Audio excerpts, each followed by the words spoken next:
Olá, meus irmãos, graça e paz.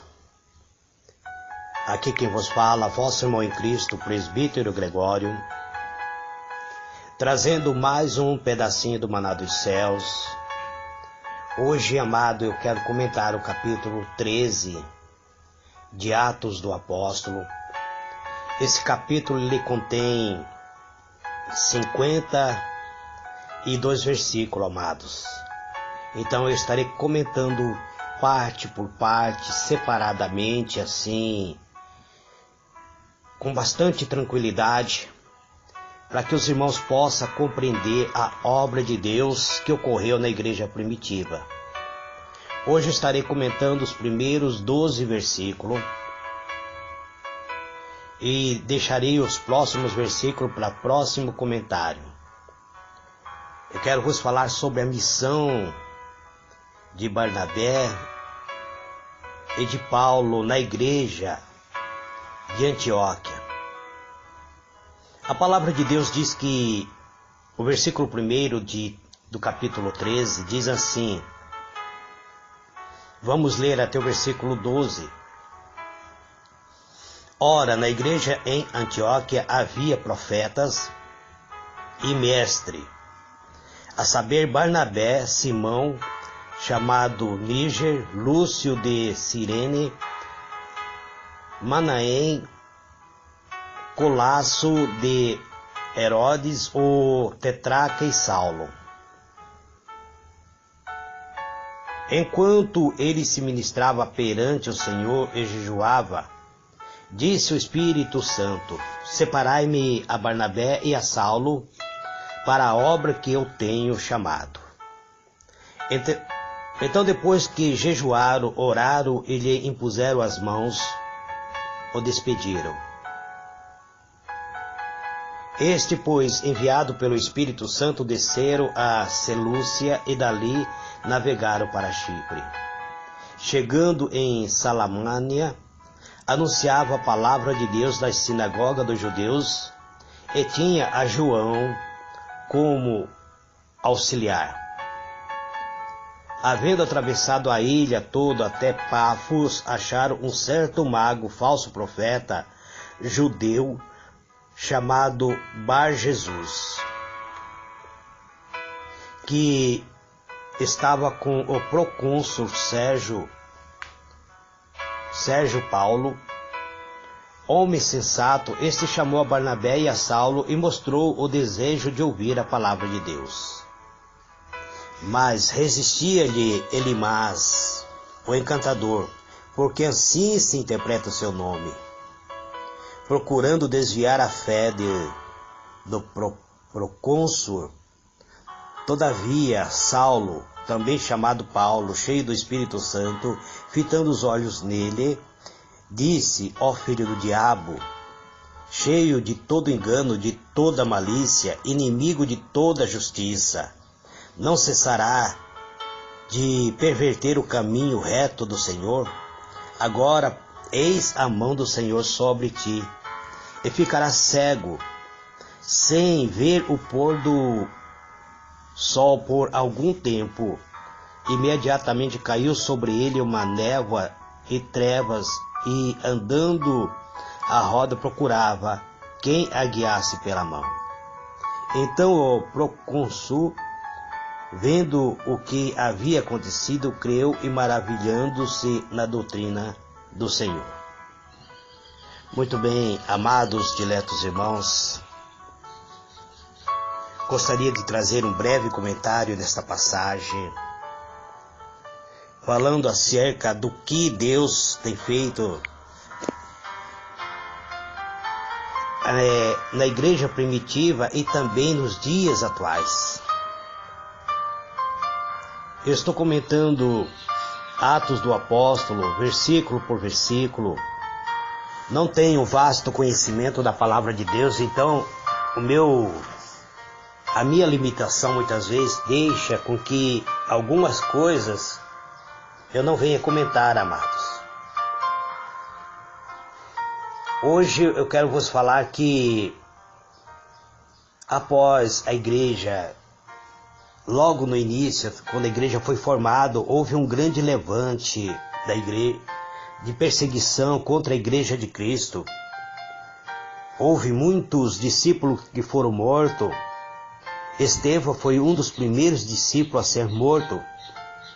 E após haverem sido os discípulos expulsos de Jerusalém pela perseguição, a mensagem do Evangelho espalhou-se rapidamente pelas regiões que haviam além das fronteiras, as regiões que ficavam fora de Jerusalém.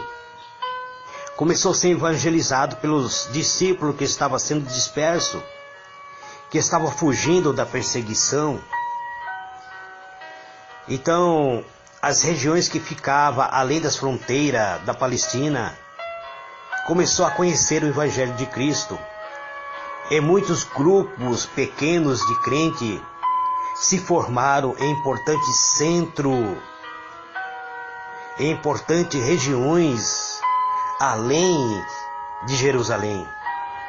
Alguns dos discípulos foram até a Fenícia, Chipre, Antioquia, anunciando a palavra de Deus. Suas atividades estavam restritas em geral aos hebreus, aos judeus gregos, dos quais se encontrava por esse tempo grandes colônias em quase toda a cidade do mundo. Entre os lugares mencionados onde o Evangelho foi recebido, de uma maneira alegre, estava a cidade de Antioquia. Nesse tempo, a metrópole de Síria era Antioquia. Antioquia era uma cidade importante, um extenso comércio desse populoso centro trazia para a cidade muitas pessoas de várias nacionalidades. Antioquia era conhecida como o refúgio favorável para os amantes do sossego, para os amantes da recreação, por causa de sua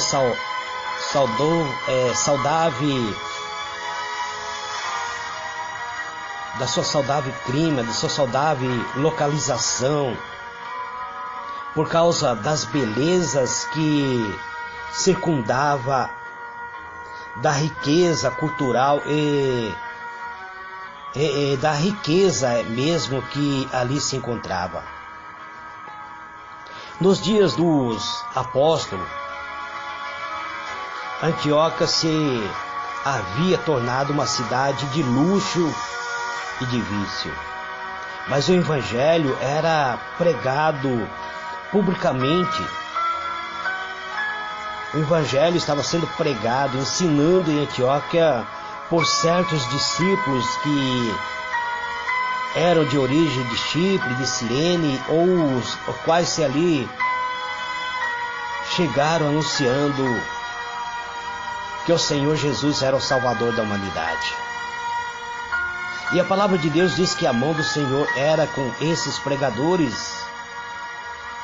A palavra de Deus não cita nomes desses pregadores que desceram até Antioquia, simplesmente diz que eles eram de origem sirineu e eram de origem chipres. Mas eles desceram e pregaram para os gregos que estavam, provavelmente os gregos que seguiam a religião judaica, que habitava em Antioquia. E seus fervorosos esforços produziram fruto. A palavra de Deus diz que grandes números de habitantes de Antioquia creu e se converteu ao Senhor Jesus. Isso nós já havíamos estudado em Atos capítulo 11, versículo 21. E quando chegou a notícia em Jerusalém que os irmãos de Antioquia haviam abraçado ao Evangelho. Chegou então a fama destas coisas ao ouvido da igreja que estava em Jerusalém. Então os discípulos que estavam diante do trabalho em Jerusalém enviaram para lá um missionário chamado Barnabé. Chegando neste novo campo de trabalho, Barnabé viu a obra que tinha ali sido realizado pela divina graça de Deus. Barnabé era um homem cheio da presença do Espírito de Deus e se alegrou e exaltou a todo para que permanecesse no Senhor com o propósito de um coração alegre. O trabalho de Barnabé em Antioquia foi ricamente abençoado, amados. E muitos foram acrescentados ao número dos novos convertidos. Sabemos que em Antioquia os cristãos, os discípulos de Jesus, foram pela primeira vez chamados de cristão. Pelo esforço e pelo trabalho que Barnabé estava fazendo de pregar a Cristo ressurreto, desenvolvendo-se a obra. Esse missionário que estava em Antioquia, o Barnabé, sentiu a necessidade de auxílio de outras pessoas que tivessem a capacidade de auxiliar. Ele precisou de auxílio adequado a fim de assegurar as oportunidades que pela providência de Deus se lhe deparava diante de sua presença. E foi então Barnabé até a cidade de Tarso, cidade de Saulo, em busca de Paulo, que depois da sua partida de Jerusalém, alguns tempos antes estiveram trabalhando nas regiões da Síria e da Sicília, proclamando a fé que antes ele havia perseguido. Isto está em Gálatas 1, verso 21 e 23. Então Barnabé teve um encontro com Paulo e ele convida Paulo a acompanhar ele, a seguir com ele em sua companhia como colega de ministério. Quem era responsável pela igreja de Antioquia era Barnabé. Então Paulo segue lá como sendo agora colega de ministério. Ele iria estar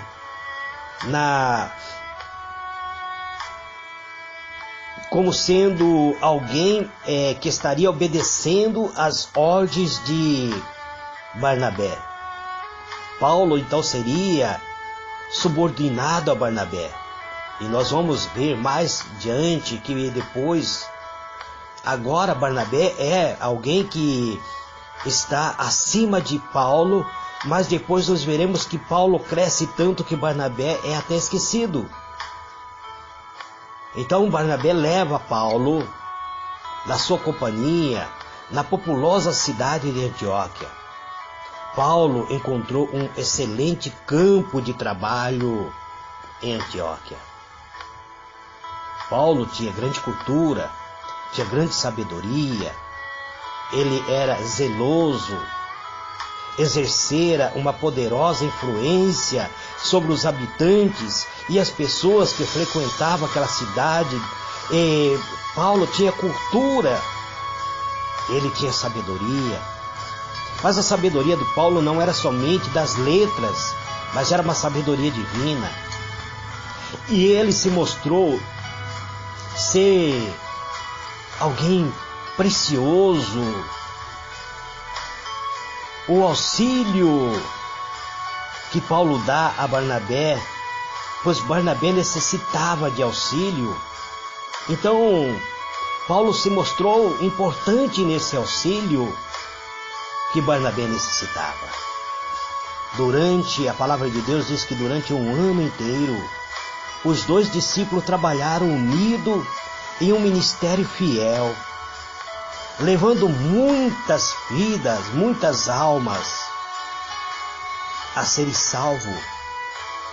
O conhecimento que eles tinham acerca de Jesus de Nazaré, o Redentor do mundo, foi transmitido para a igreja em Antioquia. É em Antioquia que os discípulos foram pela primeira vez chamados cristãos, amados. Esse nome foi lhe dado porque Cristo era o principal tema das suas pregações. Eles não pregavam outra coisa a não ser Cristo, aquele que veio na forma humana, que teve um ministério de 3 anos, que sofreu perseguição, rejeição, que foi morto, mas que ressuscitou e estava vivo. Então, eles, por pregar o nome de Cristo, eles foram chamados pela primeira vez em Antioquia como sendo cristão. Deixaram de chamar eles simplesmente de discípulo para chamar de cristão. Era constituída uma igreja cristã. A conversão e o ensino continuamente estava eles repetindo os incidentes ocorridos durante os dias de seu ministério terrestre. Quando seus discípulos foram abençoados com sua presença pessoal, com o derramamento do Espírito Santo, então esses discípulos continuavam sendo chamados de discípulos, mas em Antioquia agora recebe o nome de cristão. Então eles ficaram durante um ano inteiro pregando a Cristo, incansavelmente sobre os seus ensinos e milagres de cura que Jesus havia operado. Provavelmente seus discípulos, Barnabé e Paulo, pregavam esse evangelho com tanta convicção, com os lábios trêmulos e os olhos cheios de lágrimas, falava sobre a agonia de Jesus no jardim, da sua tradição, o julgamento, a execução, a paciência e a humildade com que havia suportado a afronta, a tortura a ele imposto por seus inimigos e a divina piedade com que tinha orado por seus algazes no momento da sua morte. Provavelmente Barnabé e Saulo falavam sobre a ressurreição de Cristo, a ascensão dele, a sua obra no céu como mediador dos homens, como o advogado do homem caído. Este era o tópico sobre as quais se regozijava em relembrar aos irmãos que não conhecia ainda, que ainda era pagão, bem como podia chamá-lo agora cristão, uma vez que pregava a Cristo e dirigia suas orações a Deus por intermédio de Cristo. Foi Deus quem lhe deu o nome de cristão. Este é o nome real dado a todos que se unem a Cristo. Foi referido-se a este nome que Tiago escreveu mais tarde: não vos oprimeis os ricos e não vos arrastam os tribunais, porventura não blasfemam ele o bom nome que sobre vós foi invocado. Tiago 2, versos 6 e 7. E Pedro declarou: mas se padece antes, glorifique a Deus nesta parte. Se pelo nome de Cristo sois vituperados, bem-aventurados sois, porque sobre vós pousa o Espírito da glória de Deus. 1 Pedro 4, verso 16 e 14. Os crentes de Antioquia compreenderam que Deus estava disposto a operar em sua vida, tanto no querer como no efetuar, segundo a sua boa vontade. Filipenses capítulo 2, verso 13. Vivendo como vivia no meio de um povo que parecia pouco apreciar as coisas de valor, que era para eles rejeitavam o valor das coisas deste mundo para buscar o valor eterno. Procuraram chamar a atenção dos sireneses de coração a apresentar positivo testemunho concernente àquele a quem amava e servia em seu humilde ministério, a confiar no poder do Espírito Santo para tornar eficaz a palavra da vida. E assim nos vários passos da vida, davam testemunho diário de sua fé, dava testemunho diário de que Cristo era o Senhor. O exemplo dos seguidores de Cristo em Antioquia deve servir de inspiração para todos os crentes que vivem atualmente nas grandes cidades do mundo. Antioquia era uma metrópole, uma cidade em pleno avanço, uma cidade rica, uma cidade comercial, que muito importante, uma cidade riquíssima de climas, onde o turismo era constante, e essa cidade converte-se ao Senhor Jesus. Isto deve ser exemplo para nós, amados, que moramos em grandes metrópoles, em capitais, igual eu, por exemplo, moro numa capital onde o desenvolvimento é muito grande e onde as riquezas são muito, onde as pessoas que habitam nesta capital são pessoas de alta cultura. E muitas vezes nós que não temos esta cultura tão alta, devemos nos adequar para pregar para pessoas que já cursaram faculdade, que têm um ensino superior do que o nosso. Conquanto esteja no plano de Deus, que o obreiro escolhido, que é consagrado, tenha o talento, seja enviado a importante centro de população para realizar conferência pública, e também seu propósito que os membros da igreja que vivem nessa cidade use os talentos que Deus lhe deu trabalhando em favor, ou seja, em favor das próprias pessoas que habitam nessas regiões. Eu tenho plena certeza, amados, que Deus, quando Ele envia, Ele nos capacita. Barnabé foi enviado como missionário. E quando Barnabé percebeu, provavelmente, que ele tinha certas limitações, ele vai em busca de auxílio, ele vai em busca de Saulo de Tarso para auxiliar ele no ministério, para que a obra de Deus não parasse, para que a obra de Deus crescesse, amados. Quantos pastores que muitas vezes têm as suas limitações, mas não querem outorgar direito a outros pastores que estão auxiliando em sua obra, e por isso muitas vezes a obra de Deus perece, porque os pastores se acham dono da obra de Deus. Barnabé, ele vai em busca de auxílio, porque a causa de Deus na terra, nesses dias, não pode parar. Tem a necessidade de que haja representantes vivos que vivam a verdade bíblica. Apenas os ministros ordenados não são suficientes para a tarefa de advertir as grandes cidades, amados.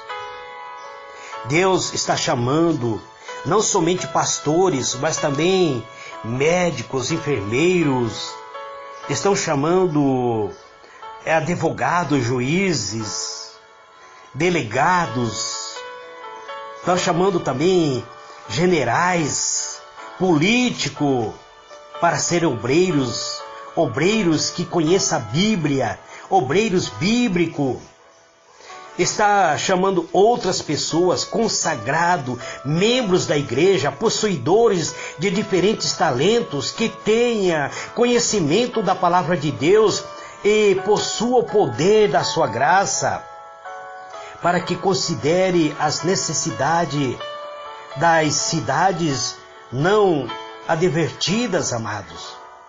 O tempo está passando rapidamente, muitas pessoas estão sofrendo, resta muitas coisas a ser feitas, todos os meios devem ser postos em operação para que as oportunidades atuais sejam sabiamente aproveitadas. O trabalho de Paulo em Antioquia, em colaboração com Barnabé, fortaleceu-lhe a convicção de que o Senhor o havia chamado para uma obra especial em favor dos gentios. Durante um ano, Paulo trabalha sob a supervisão de Barnabé, sendo Barnabé o seu supervisor, e ele seguindo à risca todas as ordens que Barnabé dava a ele. Por ocasião da conversão de Paulo, o Senhor declarou que ele deveria ser ministro dos gentios, para que ele fosse obreiro, para que ele pregasse ao gentio, para que o gentio pudesse enxergar, para lhe abrir os olhos, disse, e das trevas converterem à luz, e do poder de Satanás a Deus, a fim de que receba a remissão dos pecados e a sorte entre os santificados pela fé em mim, disse o Senhor, para Saulo de Tarso no dia da sua conversão. Isso se encontra em Atos 26, verso 18, que ainda nós vamos estudar. O anjo que apareceu a Ananias disse de Paulo: este é para mim um vaso escolhido para levar o meu nome diante dos gentios e dos reis e dos filhos de Israel. Atos do Apóstolo, capítulo 9, verso 15. Então, o próprio Paulo, posteriormente, em sua experiência cristã, quando orava no templo de Jerusalém, foi visitado por um anjo dos céus que lhe ordenou: vai, porque hei de enviar-te aos gentios de longe. Atos do Apóstolo, capítulo 22, verso 21. Assim, amado, o Senhor comissionara Paulo para que penetrasse no enorme campo missionário do mundo, pregando ao gentio, a fim de que prepará-lo para esta extensa e difícil tarefa. Deus trouxe em íntima comunhão consigo, abrindo-lhe perante a arrebatada visão o aspecto da beleza da glória dos céus. Mas Paulo ainda precisava de um preparo no próprio ministério. Então Deus prepara Barnabé para ensinar a Paulo, para supervisionar a Paulo, para ser o ministro-chefe que estava supervisionando Paulo no campo missionário. Durante um ano inteiro, Barnabé ensina tudo o que ele sabe para Paulo ali dentro da igreja da Antioquia. E depois nós veremos que Paulo irá se tornar maior do que Barnabé.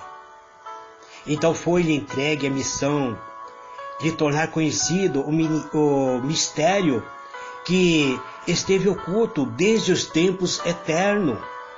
Romanos 16, verso 25.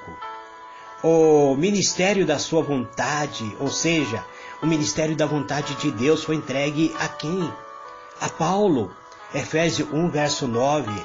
O qual noutro século, diz, não foi manifestado aos olhos dos homens, como agora tem sido revelado pelo Espírito Santo, a seus santos apóstolos e profetas, a saber que os gentios são co-herdeiros e de um mesmo corpo é participante da promessa em Cristo pelo Evangelho, da qual, declarou Paulo, fui feito ministro. A mim, o mínimo de todos os santos, me foi dado essa graça de anunciar entre os gentios, por meio do Evangelho, as fraquezas e as riquezas incomparáveis de Cristo, e a demonstrar a todo qual seja a dispensação do ministério que desde os séculos esteve oculto em Deus, que tudo criou para que agora, pela Igreja, a multiforme sabedoria de Deus seja conhecido dos princípios e potestade dos céus, segundo o eterno propósito que fez em Cristo Jesus, nosso Senhor. Efésios capítulo 3, versículos 5 a 11.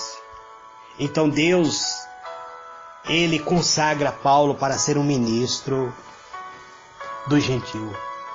Amanhã, amados, estarei dando continuidade de onde eu parei, falando sobre a abundante graça que havia Deus abençoado o trabalho de Paulo. Não somente o trabalho de Paulo, mas Barnabé. Eu estou deixando um pouquinho de falar de Barnabé para falar de Paulo, porque nós vamos começar a conhecer as riquezas que Deus propôs sobre a vida de Paulo.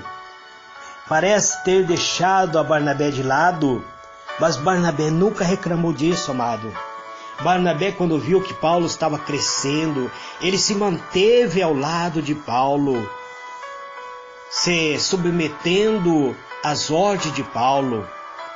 Durante um ano inteiro, Paulo obedeceu a Barnabé.